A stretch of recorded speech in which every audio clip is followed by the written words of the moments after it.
Helen's Kitchen at Eat Bulaga ni Yanig ang Sabado. Concert ng Singing Queen sa Eat Bulaga umpisa pa lang, ni Yanig agad ang noontime. Ngayong Sabado nga February 7, ay napanood nga ang concert performance ng mga Singing Queens, kasama si Naito Rapadas, at Top Suzara.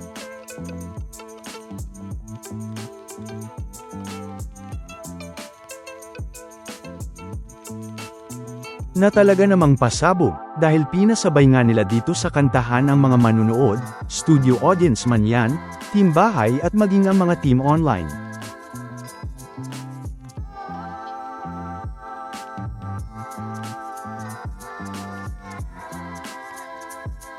Na kung saan ay umabot na nga agad ng mahigit 48K ang dami ng nanonood sa YouTube livestream ng Eat Bulaga dito, sa concert nga nila na ito sa opening pangalang ng Eat Bulaga.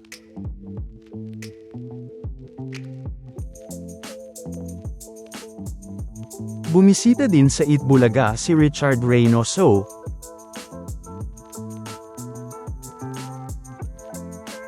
Rita Gabiola na mas kilala bilang Badjao Girl,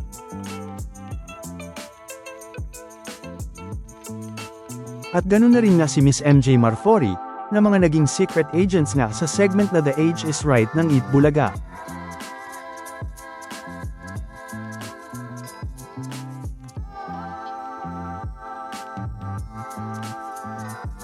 At ganun na rin ang mga retro sibs, na sila Dindo, Mia at Deo. Na kung saan, ay napasayaw pa nga ang mga Dabark ads dito.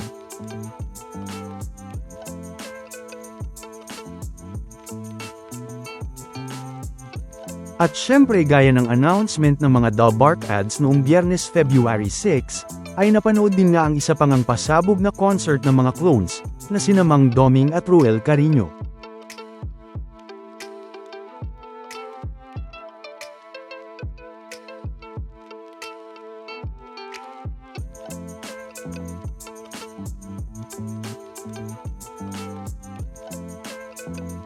At napag-usapan na rin nga ang duet single ni Singing Queen Eunice at Hyunwoo Kim dito, na baka sakalig, na makikita na nga sa Spotify.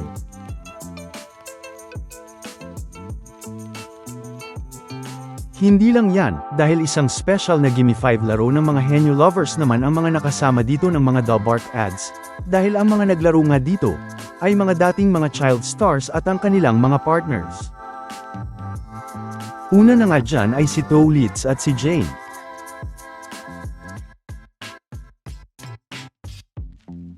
Si Crystal at si Lawrence.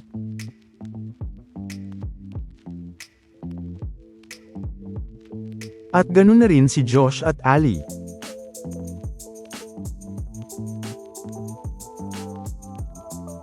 At dahil ngayong Sabado nga February 7 ang simula ng bagong season ng From Helen's Kitchen, ay talaga namang naging pasabog na nga agad ang bagong season nito. Na kung saan ay sa mixing oras nga lang nito, ay umabot na nga agad ng mahigit 3.2K ang mga tumutok sa pagsisimula nito. Na talaga namang umani din ng mga papuri at positibong reaksyon mula sa mga netizens.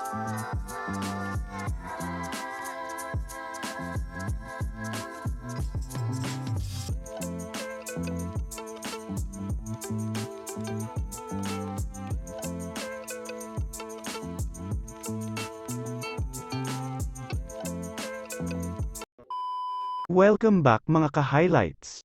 Bago tayo magpatuloy ay maaaring mag-subscribe at i-click ang notification bell para updated kayo sa mga susunod pang videos, at paki-like na rin ang video, share at mag-comment na rin. Maraming salamat po. Samantala, muli na naman ngang niyanig ng Eat Bulaga ang noontime, at isang linggo na namang naramdaman ang lakas ng Eat Bulaga. Sa katunayan nga, ay kung babalikan nga noong Lunes February 2, 2026, ang dami ng nanood sa YouTube livestream ng Eat Bulaga, ay makikita ngang umabot ng mahigit 127K ang dami ng nanonood sa YouTube livestream ng Eat Bulaga, at makikitang umabot naman ng mahigit 67K ang dami ng nanood sa YouTube livestream ng Showtime, sa kaparehong oras.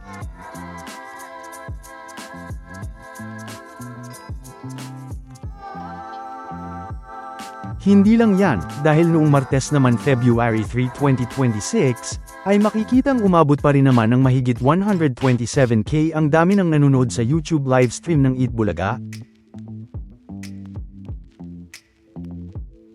At sa kaparehong oras, ay makikitang umabot pa rin naman ng mahigit 67K ang dami ng nanonood sa YouTube livestream ng Showtime.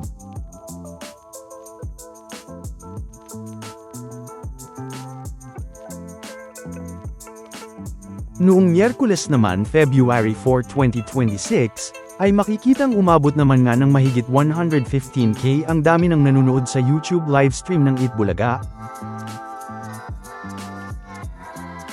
At sa kaparehong oras, ay makikitang umabot naman ng mahigit 63K ang dami ng nanood sa YouTube livestream ng Showtime.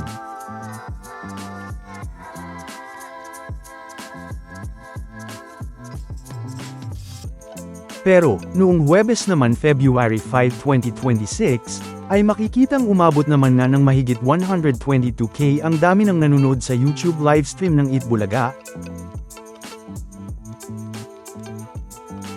At sa kaparehong oras, ay makikitang ang umabot naman ng mahigit 59K ang dami ng nanood sa YouTube livestream ng Showtime.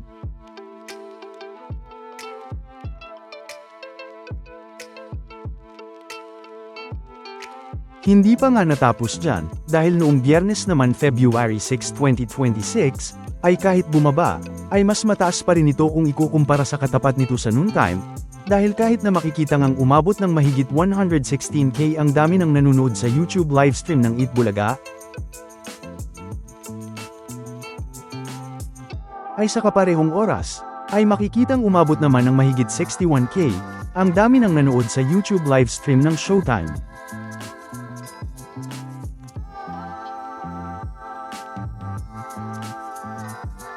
Na talaga namang makikita nga dito, kung gaano kalakas ang Eat Bulaga, at kung gaano din nga kalakas ang mga legit The Bark ads, dahil makikita nga kung gaano kalaki ang lamang ng dami ng nanonood sa YouTube livestream ng Eat Bulaga, kung ikukumpara sa dami ng nanonood sa YouTube livestream ng Showtime, yan nga ay kahit may mga araw na bumaba pa ang dami ng nanood sa YouTube livestream ng Eat Bulaga, gaya noong February 4 at February 6. Na kahit nga umabot ng 115K at 116K ang dami ng nanonood sa YouTube livestream ng Eat Bulaga ng mga araw na ito, ay mas mataas pa rin nga ito kung ikukumpara sa 63K at 61K ng dami naman ng nanood sa YouTube livestream ng Showtime. Hindi nga lang yan, dahil ngayong Sabado naman February 7, 2026, ay hindi pa rin nga nagpaawat ang Eat Bulaga, dahil hindi pa rin nga kinaya ng kalaban ang lakas ng mga The Bark ads dito, na sa katunayan nga, ay umabot nga ng mahigit 129K ang dami ng nanonood sa YouTube livestream ng Eat Bulaga ngayong Sabado.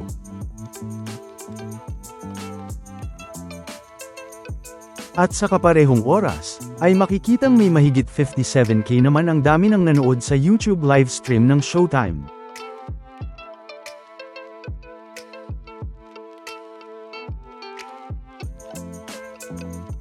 Na kahit nga isama pa ang dami ng nanood sa YouTube livestream ng Showtime sa GMA Network na umabot naman ng mahigit 21K, ay aabot nga lang ito ng mahigit 78K. Na makikita ngang kahit dalawang YouTube livestream na nga ng Showtime ang pinagsama, ay hindi pa rin nga ito sapat para matapatan ang lakas ng Eat Bulaga. Dahil kung isasama naman ang dami ng nanood sa YouTube livestream ng Eat Bulaga sa TV5, na umabot naman ng mahigit 15K, ay aabot na nga ito ng mahigit 144K, na lalo na ngang tambak ang Showtime dito. Na kahit nga isama pa ang pangatlong YouTube livestream ng Showtime sa ABS-CBN Entertainment, na umabot naman ng mahigit 63K, ay aabot nga ito ng mahigit 141K, na makikita ngang hindi pa rin nga ito sapat para matapatan ang lakas ng Eat Bulaga. Dahil kulang pa rin nga ang 141K na pinagsamang views sa tatlong channel ng Showtime sa ABS-CBN It's Showtime, GMA Network at ABS-CBN Entertainment. Kung ikukumpara nga sa dalawa lang na YouTube livestream ng Eat Bulaga, sa Eat Bulaga TVJ at TV5 Philippines, na umabot nga ang total nito ng mahigit 144K.